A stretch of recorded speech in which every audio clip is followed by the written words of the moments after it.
કાંકરેજમાં સિહોરીમાં બજારો સજ્જડ બંધ। સિહોરીથી બસ સ્ટેશન સૂત્રોચ્ચાર સાથે રેલી યોજી મામલતદારને આવેદનપત્ર પાઠવવામાં આવ્યું। કાંકરેજ મામલતદાર કચેરી ખાતે સિહોરી વ્યાપારી એસોસિએશન તેમજ ગામ લોકો દ્વારા મોટી સંખ્યામાં ભેગા મળીને આવેદનપત્ર પાઠવ્યું।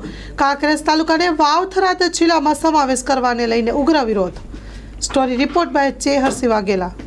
ભરતભાઈ રાવલ ગણાવાડા गत रोज 1/1/2025 रोज मुख्यमंत्री द्वारा बनासकांठा जिल्लाના વિભાજન કરીને જે બે ભાગલાઓ કરવામાં આવ્યા એમાં બનાસકાંઠા જિલ્લાનો મૂળ વિસ્તાર કાંકરેજને થરાદ જિલ્લામાં સમાવેશ કરવામાં આવેલો। એ બાબતે અમારી કાંકરેજના પ્રજાજનોને સખત નારાજગી અને વિરોધ દર્શાવીએ છીએ। આ બાબતે અમે આજે બસ સ્ટેન્ડ ખાતે સિહોરી બસ સ્ટેન્ડ ખાતે સમગ્ર કાંકરેજ તાલુકાના ખેડૂત મિત્રો અને વેપારી મિત્રો ભેગા મળી અને વિરોધ દર્શાવ્યો અમારો।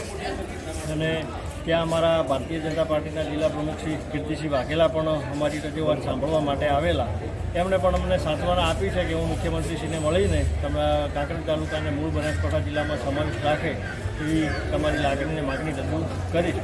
તેમ છતાં પણ જો અમારી લાગણીને માગણી સંતોષવામાં નહીં આવે તો આગામી સમયમાં કાંકરેજ તાલુકાના દરેક ગામો અમે મિત્રો પહોંચીશું અને ખેડૂતો અને લોકોને આ બાબતે જાગૃત કરી અને ભલે આ બાબતે એક મોટું આંદોલન કરવું પડે તો આંદોલન કરવાની પણ અમારી સંપૂર્ણ તૈયારી છે। ગાંધી ચિંધ્યા માર્ગે અમારું સાંભળવામાં નહીં આવે તો ઉગ્ર આંદોલન કરશું, જેલ ભરો આંદોલન કરશું। પણ અમે અમારી બનાસની જે આગવી ઓળખ છે અમારી અમારી ઓળખ ગુમાવવા માગતા નથી, કારણ કે સિહોરી કાંકરેજનો જે વિસ્તાર છે એ સમગ્ર વિસ્તાર બનાસ નદીના પટ ઉપર વસેલો છે। બનાસ એ અમારી માતા છે અને એ અમારું આગવી ઓળખ છે, અમે અમારી આગવી ઓળખ હોવા માંગતા નથી।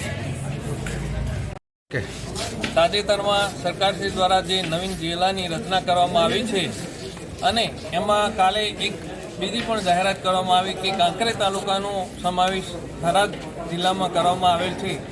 થરાદ સેન્ટર કાંકરેજની પ્રજા હંમેશા પાલનપુરથી ટેવાયેલી છે અને એ પાલનપુરમાં જ રહેવા માગે છે, એટલે થરાદ સેન્ટર અને થરાદ જિલ્લામાં જો કાંકરેજનો સમાવેશ થાય તો પ્રજાને ખૂબ જ તકલીફ પડે એમ છે। આ જાહેરાત થવાથી સમગ્ર કાંકરેજ તાલુકાની જનતા ખૂબ જ દુઃખી છે, એટલે આજે સમગ્ર કાંકરેજ તાલુકાએ બંધ પાડ્યો છે। વેપારી મંડળ, સામાજિક અને રાજકીય આગેવાનો અને સમગ્ર જનતાએ એક સૂર પુરાવી અને આ તાલુકાને બનાસકાંઠામાં રાખવા માટે રજૂઆત કરી છે। જો આ રજૂઆતને માન્ય નહીં રાખવામાં આવે તો કાંકરેજની જનતા ગાંધીજીના માર્ગે અથવા તો જે કંઈ કરવું પડે એના માટે આંદોલન કરવા માટે તૈયાર છે। તો અમારી સરકારને વિનંતી છે કે આ તાલુકાને બનાસકાંઠામાં રાખવામાં આવે। મારું નામ ગૌસ્વામી જયેશપુરી જગદીશપુરી, સિહોરી વેપારી એસોસિએશનના પ્રમુખ તરીકે મારી જવાબદારી છે। અને ગઈકાલે જે સરકાર દ્વારા જે નિર્ણય લેવામાં આવ્યો છે થરાદ જિલ્લાની અંદર જે કાંકરેજ તાલુકાનો સમાવેશ કર્યો છે ખોટી રીતે, એનો અમે વિરોધ કરીએ છીએ।